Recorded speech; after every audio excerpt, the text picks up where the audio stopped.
ಪ್ರತಿಷ್ಠಿತ ಆಭರಣ ತಯಾರಕ ಕಂಪನಿಯಾದ ಜಾಯ್ಲುಕಾಸ್ ಸಂಸ್ಥೆ ಇದೀಗ ಬಡವರಿಗೆ ಸೂರು ನೀಡಿ ಮನೆ ಮಾತಾಗಿದೆ.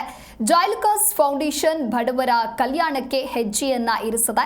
ಬೆಂಗಳೂರಿನಲ್ಲಿ ನಡೆದ ಸಮಾರಂಭದಲ್ಲಿ ಗೃಹ ಸಚಿವ ಜಿ ಪರಮೇಶ್ವರ್ ಅವರು ಸಂಸ್ಥೆ ನಿರ್ಮಿಸಿದ 50 ಮನೆಗಳನ್ನು ಮಾಲೀಕರಿಗೆ ಕೀ ನೀಡುವ ಮೂಲಕ ಹಸ್ತಾಂತರಿಸಿದರು. ಇದೇ ವೇಳೆ ಮಾತನಾಡಿದ ಸಚಿವರು ಸಂಸ್ಥೆಯ ಕೆಲಸಕ್ಕೆ ಮೆಚ್ಚುಗೆ ವ್ಯಕ್ತಪಡಿಸಿದರು. ಇನ್ನು ಸಂಸ್ಥೆಯ ಮುಖ್ಯಸ್ಥರು ಮಾತನಾಡಿ ಜಾಯ್ಲುಕಾಸ್ ಫೌಂಡೇಶನ್ ವತಿಯಿಂದ ನಿರಂತರವಾಗಿ ಸಮಾಜ ಸೇವೆ ಮುಂದುವರಿಯಲಿದೆ ಎಂದು ತಿಳಿಸಿದರು.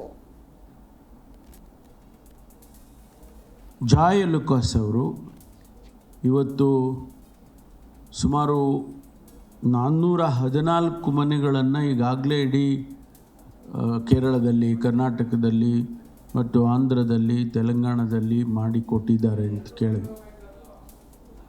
ಇವತ್ತು 50 ಮನೆಗಳನ್ನು ಬಡವರಿಗೆ ಹಂಚುವಂಥ ಕೆಲಸವನ್ನು ಅವರು ಮಾಡ್ತಾ ಇದ್ದಾರೆ. ಭಾಳ ಸಂತೋಷ. ನಾನು ಮತ್ತೊಂದು ಬಾರಿ ಅವರಿಗೆ ಅಭಿನಂದನೆಯನ್ನು ಹೇಳ್ತೇನೆ. ನನಗೆ ಆಶ್ಚರ್ಯ ಹೇಳಿದರೆ, ಈಗ ತಾನೇ ನಾವು ಅಲ್ಲಿ ರಿವ್ಯೂ ಮಾಡುವಾಗ CSR ಫಂಡಿನ ಬಗ್ಗೆ ರಿವ್ಯೂ ಮಾಡ್ತಾ ಇದ್ದವು. ಸಾವಿರಾರು ಕೋಟಿ ರೂಪಾಯಿ CSR ಫಂಡು. ಸರ್ಕಾರ ಅದಕ್ಕೆ ಒಂದು ಕಾನೂನನ್ನೇ ಮಾಡಿದೆ. ಬರುವಂಥ ಆದಾಯದಲ್ಲಿ 2% ಹಣವನ್ನು ಕಾರ್ಪೊರೇಟ್ ಸೋಷಿಯಲ್ ರೆಸ್ಪಾನ್ಸಿಬಿಲಿಟಿ ಅಂತೇಳಿ ಇಂಥ ಕಾರ್ಯಕ್ರಮಗಳಿಗೆ ಖರ್ಚು ಮಾಡಬೇಕು ಅಂತ.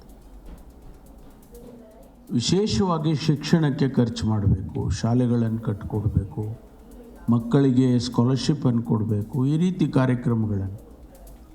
ಆದರೆ ಒಂದು ಸಂಸ್ಥೆ, ಖಾಸಗಿ ಸಂಸ್ಥೆ, ತನಗೆ ಬರ್ತಕ್ಕಂಥ ಆದಾಯದಲ್ಲಿ ಇವತ್ತು ಬರೀ ಮನೆ ಕಟ್ಟಿಕೊಡೋದಷ್ಟೇ ಆಗಲಿಲ್ಲ. ಯಾರು ಹಿರಿಯರಿದ್ದಾರೆ, ಓಲ್ಡ್ ಏಜ್ ತಲುಪಿರ್ತಕ್ಕಂಥ. Thanks to the Joylukas Foundation, we are proud to hand over 50 Joy Homes to delivering families in Karnataka. To all the families receiving their homes today, may you all have a good home filled with joy and new beginnings. And to everyone who helped to make this possible, thank you. Together we are not just building homes, we are building a better